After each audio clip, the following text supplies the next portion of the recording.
Bonjour mes amis, je suis Ana Sandrea et aujourd'hui nous allons parler sur les blessures émotionnelles. Pour commencer, qu'est-ce sont les blessures émotionnelles? Ce sont des petits, des grands traumatismes, des expériences difficiles, douloureuses et parfois banales que nous avons vécues entre la conception et l'âge de 7 ans. Elles ont laissé une forte empreinte en nous, au point que parfois elles nous font surréagir lorsqu'elles se réveillent dans certaines situations.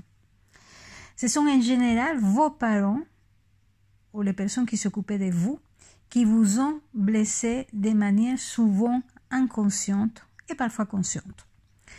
Mais eux aussi, ils ont été blessés par leurs propres parents. Ils ne font que reproduire un schéma en toute inconscience. Cette chaîne de souffrance blesse une génération après l'autre depuis les origines de l'humanité. Alors, quelques exemples de blessures: abandonner un enfant, la maltraitance, le manque d'allaitement, la séparation de nos parents peut aussi créer ça, des parents contrôleurs, etc. Plein de situations peuvent créer des blessures. Il y a certaines personnes qui pensent que c'est seulement les gens qui ont vécu des grandes blessures, abus, maltraitance, etc., qui sont blessés. Mais en réalité, nous sommes tous blessés à des niveaux bien évidemment différents. Alors, quels sont les effets des blessures émotionnelles? Mais avant de vous dire, j'aimerais que si ce sujet vous intéresse, de vraiment me offrir un like, parce que comme ça, beaucoup de gens vont pouvoir voir cette vidéo. Alors, les effets des blessures émotionnelles sont nombreux et différents selon les individus. Et voici quelques-uns. Le premier, c'est la déformation de la réalité. Quand vous êtes sous l'emprise de vos blessures, vous êtes en mode automatique. L'activation d'une de vos blessures, qui peut survenir avec une personne qui inconsciemment vous rappelle un de vos parents, par exemple, ou à cause d'un lieu, d'un événement, la naissance d'un enfant, une séparation, etc., qui va vous connecter de manière inconsciente ou parfois consciente à la souffrance non résolue de votre enfance en vous. Cette activation se fait au niveau du cerveau reptilien, le cerveau des instincts, de la survie. Dans le reptilien, vous êtes dans la réaction. Et c'est ce qui vous fait retirer la main immédiatement si vous la posez sur quelque chose de brûlant. C'est le cerveau reptilien. Il assure les fonctions vitales de l'organisme en contrôlant la fréquence cardiaque, la respiration, la température corporelle, etc. Il est fiable, il est très fiable. Vous n'avez même pas besoin de penser pour que ces fonctions vitales automatiques se fassent. Mais il a tendance à être plutôt rigide et compulsif. Quand il s'agit de blessures, il n'est pas très fin et a la fâcheuse tendance à faire des amalgames et avec beaucoup de choses et à confondre les personnes, les gens, les lieux, les âges, etc.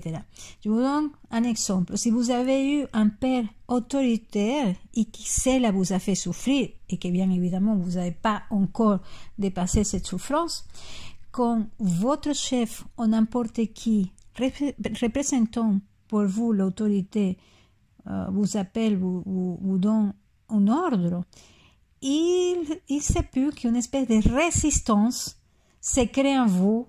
Et tout d'un coup, vous vous sentez mal, vous transpirez, vous avez plein d'émotions, vous avez, vos idées ne sont pas très claires, vous ne savez pas qu'est-ce qui se passe? Et en fait, c'est que le cerveau reptilien est en train de faire un lien entre ce que vous avez vécu dans le passé et ce que vous êtes en train de vivre aujourd'hui, même si vous n'avez pas la même âge, même si ce n'est pas avec la même personne. Pour le cerveau reptilien, vous êtes petit, vous avez 7 ans et vous êtes devant votre père autoritaire, pas avec votre chef. Ça, c'est un des effets des blessures. Et un deuxième effet, c'est la distorsion de vos relations. S'il y a un domaine où les blessures se manifestent très souvent, c'est bien celui des relations. Car nous avons été blessés par une autre personne. Et généralement, nos blessures vont se vivre avec quelqu'un d'autre aussi. C'est-à-dire, c'est une personne qui l'a créée et une personne qui l'active. Chaque blessure a une façon différente de se vivre de se vivre avec l'autre. Par exemple, on parle de 5 blessures. Le rejet, c'est un solitaire. Il n'aime pas les groupes. Il a tendance à replier sur lui-même. Lui, l'effet de cette blessure sur nous, c'est surtout que on n'aime pas trop. On n'aime pas trop les groupes, les autres, etc. parce que ça va nous rappeler notre blessure. L'abandon, il est différent. Il ne peut pas vivre sans l'autre. C'est pour ça qu'il peut être dépendant. L'humiliation, il a tendance à se sacrifier pour les autres, à être dévoué, à faire passer les besoins des autres avant les siens. La trahison, ce sont des relations qui sont basées plutôt dans le contrôle, dans une relation de force, où il y a un dominant et un dominé. Et dans l'injustice, la dernière des 5 blessures, il peut être froid avec les autres, nombriliste, plein de règles, etc. Donc, le deuxième effet, comme je viens de vous dire, c'est que les blessures vont affecter vos relations. Je viens de vous donner 5 façons de vivre les relations selon notre blessure. Alors, un autre effet de blessure, c'est que vous n'êtes pas libre. Vous n'êtes pas libre. Et dans la blessure, vous jouez souvent des rôles. Il y a des forces qui vous poussent à agir d'une façon ou d'une autre. C'est-à-dire que quand vous êtes sous l'emprise de vos blessures, chose qui arrive plus souvent que vous pouvez l'imaginer, en fait, c'est pas vous qui prenez les décisions, c'est pas vous qui répondez, c'est pas vous qui pensez, c'est la blessure qui pense, qui agit, qui décide à votre place. Et ça, c'est très, très important parce que ça peut vraiment vous éviter des problèmes, des sous-réactions dans certaines situations et avec certaines personnes. Quand vous savez que vous n'êtes pas libre, quand vous pouvez identifier que vous êtes sous le contrôle d'une de vos blessures, vous avez peut-être la chance de pouvoir prendre distance et vous dire que vous pouvez réagir différemment parce que les blessures nous montrent une façon de penser, d'agir, de décider, mais sachez que vous pouvez le faire différent aussi. Alors, un 4e effet, c'est que vous déconnectez, quand vous êtes connecté à vos blessures, vous êtes déconnecté de vos véritables ressources. Je vous explique. C'est que les blessures vont nous connecter aussi à des croyances. Je vous donne un exemple. Imaginez-vous quelqu'un que dans son enfance, il a entendu qu'il n'était pas capable, tu ne sais rien, tu n'es pas capable, et tous ces mots dévalorisants que certains parents inconscients peuvent dire à ces enfants. Qu'est-ce qui va se passer?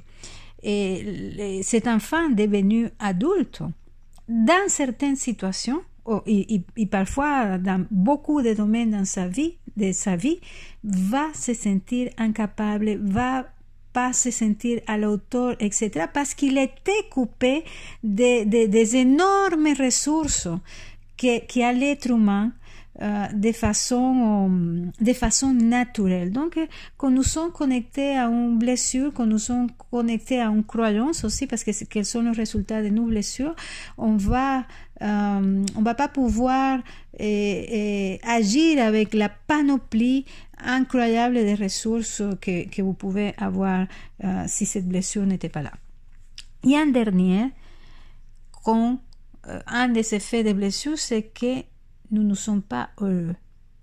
Pour moi, les blessures émotionnelles sont la principale cause du malheur dans le monde.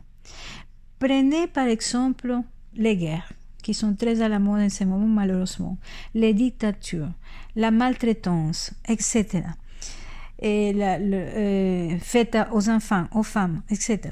Tous ces maux qui affectent l'humanité et bien d'autres ont comme source nos souffrances du passé non résolues.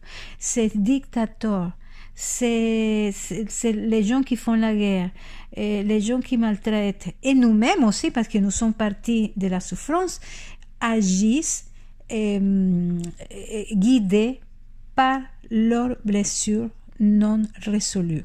Je suis sûre que si l'humanité entière commence à faire un travail sur ces blessures, en une génération, nous vivrons dans une planète totalement différente à celui que nous sommes en train de vivre aujourd'hui. J'aimerais faire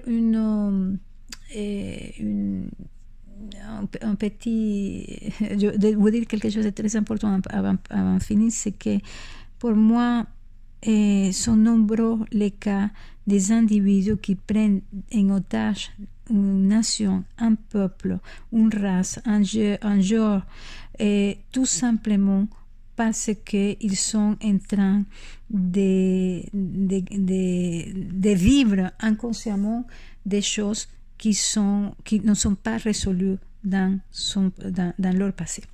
Voilà, j'espère que ça vous a aidé. Laissez-moi des commentaires de comment ça résonne en vous, s'il y a un des effets dans lesquels vous reconnaissez. Et aussi, n'oubliez pas de vous souscrire à la chaîne pour recevoir tous les podcasts que je fais une fois par semaine. À très bientôt.